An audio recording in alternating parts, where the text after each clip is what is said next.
మాజీ పోలీస్ అధికారి ఏబి వెంకటేశ్వరరావు ఈరోజు వివిధ పార్టీలు మేధావులు వీళ్ళందరితో ఒక సమావేశం నిర్వహించారు. అంటే వాళ్ళు ఏర్పాటు చేయబోయే రాజకీయ పార్టీ దాని కార్యాచరణ అందులో అందరినీ కలుపుకొని రావడం అన్నది దాని ఉద్దేశంలా ఉంది. నేను ఒక వీడియో చూసా కానీ ఇంకా తర్వాత ఏం జరిగిందో అవన్నీ తెలుసుకోవాలి. కానీ ఆ మాట్లాడిన మేరకు ఆయన చాలా కీలకమైన వ్యాఖ్యలు చేశారంటే ఆయనకు రాజకీయంగా పూర్తి స్పష్టత ఉంది, ఒక ఎజెండా కూడా ఉందనేది చాలా అర్థమవుతుంది మనకు అది చూసినప్పుడు. ఆయన చేసిన వాటిలో 3-4 ముఖ్యమైన అంశాలు. మొదటిది ఏంటంటే అసలు మీరేం చేస్తారు పార్టీ పెట్టి అది ఇది అంటే అట్లా కాదు. చాలా సంస్థలు, చాలా శక్తులు, ఆలోచన పరులు ఉన్నారు. వీళ్ళకు క్యాడర్ ఉంది, అలాగే ఒక ప్రాతిపదిక ఉంది. కాబట్టి తప్పకుండా చేయడము ప్రజాస్వామ్యంలో చేస్తూ ఉండాలి. చేస్తూ ఉంటే ఇదవుతుంది అన్న ఒక మొదటిది. కాబట్టి నిరసన చెప్పడం అనేది మన ధర్మం, తప్పులను వ్యతిరేకించడం అనేది మన కర్తవ్యం అన్నదే ఆయన చెప్తున్న మాట. ఇంకా రెండోది, తన రాజకీయ దృక్పథానికి సంబంధించి ఆయన ఒక 2 స్పష్టతలు ఇస్తున్నారు. ఒకటి, ప్రజా ప్రయోజనాలను పరిరక్షించాలి. ఈ క్రోనీ క్యాపిటలిజం అనేదాన్ని ఖచ్చితంగా వ్యతిరేకించాలి. ఫ్యాసిస్టు తరహా పద్ధతులు ఇంకా ఇప్పుడు మొదటి దశలో ఉంది. ఇప్పుడే మీడియా దగ్గర నుంచి, ఉద్యమాల దగ్గర నుంచి ఇవన్నిటి మీద దాడులు జరుగుతున్నాయి. ఇప్పుడు వీధి పోరాటాలే శరణ్యం. ఇంక కొద్ది రోజులు పోతే వీధుల్లోకి వచ్చి పోరాడే అవకాశం కూడా ఉండదు. కాబట్టి హక్కులను కాపాడుకోవటం అన్న విషయంలో అందరూ కూడా కలిసి పనిచేయాలి అనేది ఆయన చెప్తున్నది. దీనితో భారతదేశంలో పరిస్థితులు చూసిన వాళ్ళు ఎవరైనా ఏకీభవిస్తారు. కానీ అదే సమయంలో తన వైఖరి గురించి ఆయన ఒక మాట చెప్పారు. ఇక్కడ లెఫ్ట్ పార్టీస్ ఉన్నాయి, లేదా సెంట్రల్ పార్టీస్ ఉన్నాయి. మేమైతే అంటే మేము సెంటర్ లెఫ్ట్లో ఉండము, మేము రైట్లోనే ఉంటాము అని ఒక మాట చెప్పేశారు. అంటే మితవాద భావజాలం, రైటిస్ట్ భావజాలంతో మేము ఉంటాం, కానీ ఇటు కాదు. కానీ మేము ప్రజాస్వామ్యం కోసం పనిచేస్తాం. ఈ కార్పొరేట్లు లేకపోతే క్రోనీ క్యాపిటలిజం వీటి కింద దోచుకునే దీనికి మేము వ్యతిరేకిస్తాము. అన్ని సందర్భాల్లో ప్రజా ప్రయోజనాలే, ప్రజాస్వామ్య సూత్రాలు, రాజ్యాంగ భద్రత ఈ క్రమంలో పనిచేస్తాం. దీన్నే ఆయన అనేక రూపాల్లో వివరించే ప్రయత్నం చేశారు. ఇక్కడ విశేషం ఏమంటే ఫ్యాసిజము, నయా ఫ్యాసిజం అనుకోండి, పోనీ తొలి దశ అనుకోండి, క్రోనీ క్యాపిటలిజం ఇట్లాంటి మాటలు ఉపయోగించే రాజకీయ పక్షాలు కానీ సంస్థలు కానీ తక్కువగా ఉన్నాయి. అన్ని అతనిలో ముక్కల్లాగా వామపక్షాల మినహాయిస్తే ఎక్కువ మంది. అలాగే మేము లౌకిక తత్వానికి కట్టుబడి ఉంటాం, అంటే మతతత్వ రాజకీయాల జోలికి పోము. ఇవన్నీ మంచి విషయాలే. ఇవన్నీ చెప్పిన తర్వాత మేము రైట్ ఆఫ్ సెంటర్ అని ఎందుకన్నారో మరి దానికి ఆయన ఉద్దేశం ఏమి ఎక్స్ప్లెనేషన్ ఇస్తారో మనం చూడాల్సి ఉంటుంది. జాతీయ స్థాయిలో, అంతర్జాతీయంగా కూడా లెఫ్ట్ రైట్ అన్న పదాలకు చాలా నిర్దిష్టమైన నిర్వచనాలు ఉన్నాయి. కానీ ప్రజాస్వామ్య పరిరక్షణలో రైటిస్ట్ పార్టీస్ కూడా కలిసి పాల్గొనడం అన్నది, రైటిస్ట్ ఫోర్సెస్ కూడా పాల్గొనడం అనేది చాలాసార్లు జరుగుతుంది.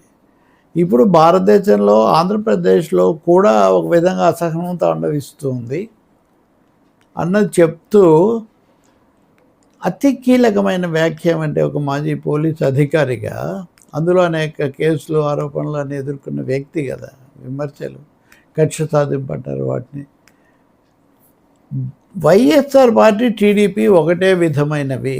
ఇవి కేవలం పేర్లు మార్పు, వాళ్ళ ప్రభుత్వాల మార్పు తప్ప వాటి తీరుతెన్నుల్లో ఏమి మార్పు ఉండదు. అవన్నీ కూడా ఒకే విధమైన ప్రయోజనాలను, దోచుకునే వాళ్ళను కాపాడడానికి అవి పనిచేస్తాయి. కాబట్టి వాళ్ళ మధ్య చాలా పర్ఫెక్ట్ అండర్స్టాండింగ్, అవగాహన ఉంటుంది.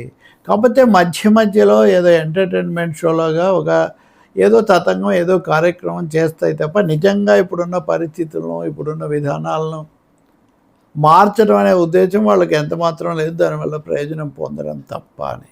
ఇప్పుడు వైసీపీ, టీడీపీ 2 ఒకే విధమైన ప్రయోజనాల కోసం పనిచేస్తాయి. వాటి మధ్య వైరుధ్యం లేదు.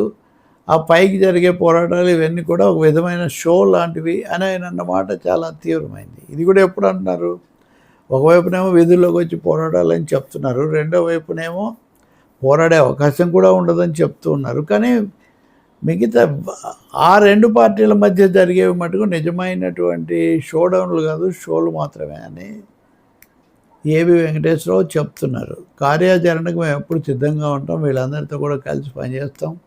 ప్రజా హక్కులు, ప్రజా ప్రయోజనాలు, క్రోనీ క్యాపిటలిజాన్ని వ్యతిరేకించడం, లౌకిక తత్వాన్ని కాపాడుకోవటం అన్న అంశాల మీద, ఇవన్నీ మంచి అంశాలు. దేశంలో కూడా అందరూ ఉన్నారు. మరి వీటి మీద ఆయన ఇంకా వివరంగా వాళ్ళు ఎలాంటి ఒక ముసాయిదా లేకపోతే ఒకటి కార్యక్రమం విడుదల చేస్తారు, దాని మీద ఇతర పార్టీలు ఎలా స్పందిస్తాయి. ఎందుకంటే ఈరోజు సదస్సులో వామపక్ష నాయకులు ఉన్నారు, అలాగే సీనియర్ ప్రజాస్వామిక నాయకులు, ఉద్యమాల్లో ప్రజలకు పరిచితులైన వాళ్ళు, వీళ్ళంతా ఉన్నారు. కాబట్టి స్పందన ఉంది.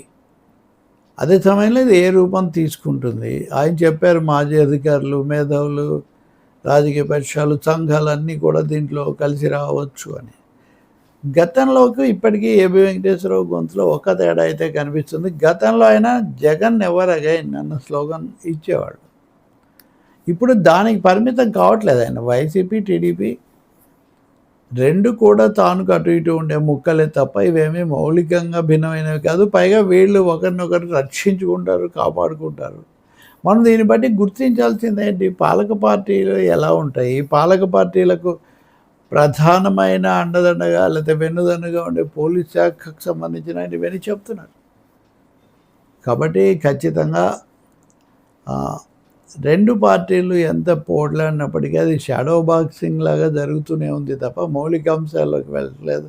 ఇప్పుడు భోగాపురం ఉంది, క్రెడిట్ వార్ చేసుకోవటమే తప్ప నిజంగా అక్కడ పునరావాసానికి సంబంధించి, పరిహారాలకు సంబంధించి, పర్యావరణానికి సంబంధించి ఏమైనా తీవ్రంగా వాళ్ళ మధ్య తేడాలు ఉన్నాయా? అన్నిటినీ మించి దాన్ని కట్టినటువంటి జిఎంఆర్ వాళ్ళకు ఇద్దరు దగ్గరే కదా, ఇద్దరిని వాళ్ళు పోగొడతారు కదా, వాళ్ళు ఉన్నప్పుడు వీళ్ళు ఉన్నప్పుడు కూడా.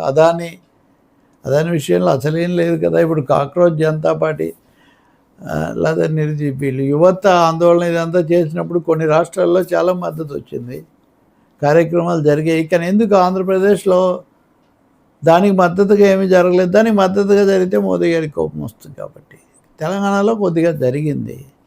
కాబట్టి ఇక్కడ స్పష్టంగా కనిపిస్తుంది ఏపీ వెంకటేశ్వరరావు ఆయన బృందం చొరవ తీసుకోదలుచుకున్నారు. కొన్ని కార్యక్రమాలు ఇవన్నీ చేయడం ద్వారా ఇతర పార్టీలు కూడా బహుశా వాళ్ళు ప్రజాస్వామ్య లౌకిక విలువలకు, ప్రజా ప్రయోజనాలకు, రాష్ట్ర అభివృద్ధికి కట్టుబడినంత వరకు కొన్ని కార్యక్రమాలు కూడా చేయొచ్చు. ఎందుకంటే అనేక కార్యక్రమాలు పెండింగ్లో లేకపోతే కొనసాగుతూ ముగింపు లేకుండా ఉన్నాయి. కాబట్టి వాటిని కూడా సాధించుకోవాల్సి ఉంటుంది. రాజకీయంగా ఏ ప్రధాన పార్టీ చెప్పడానికి సాహసించని ఒక విషయాన్ని ఏబీవీ ఇక్కడ స్పష్టంగా చెప్తున్నారు. రెండు పాలక పార్టీలు కూడా అటు ఇటు ఒకటే ఉంటాయని. కాకపోతే పూర్తిగా ఒకటే ఉండడం అనేది రాజకీయాల్లో సాధ్యం కాదు.